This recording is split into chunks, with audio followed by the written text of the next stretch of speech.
It is possible to read the history of this country as one long struggle to extend the liberties established in our Constitution to everyone in America. In other words, who, according to our laws and culture, gets to be considered a person? The law creates legal personhood, and movements create law and change culture. So, how have the courts passed laws to shape our culture? That history goes way back before Citizens United. 1819, Dartmouth College versus Woodward, Supreme Court case, turned a corporate charter from a government-granted charter to a contract. This ruling gave corporations standing within the Constitution.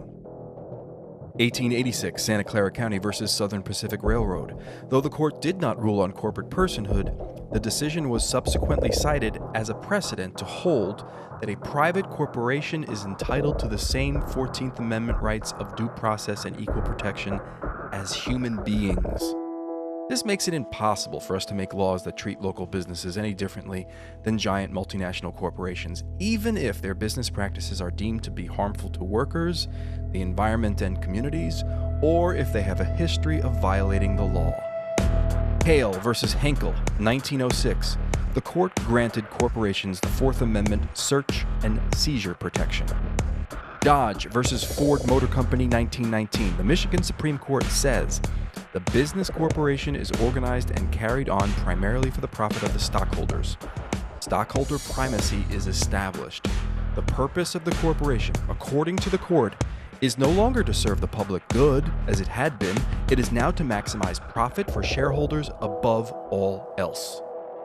Pennsylvania Coal Company versus Mahon, 1922. Corporations get the Fifth Amendment takings clause, meaning if you pass a regulation that impacts a corporation's ability to make a profit, that is deemed a taking, and they can sue for the right to future profits lost. This creates a chilling effect, and local and state governments become much more hesitant to pass laws in the public interest for fear that corporations can claim loss of potential profits that cities and states will be on the hook to pay.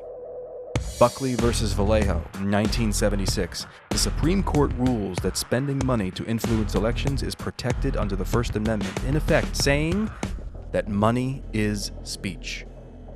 Citizens United versus Federal Election Commission, 2010.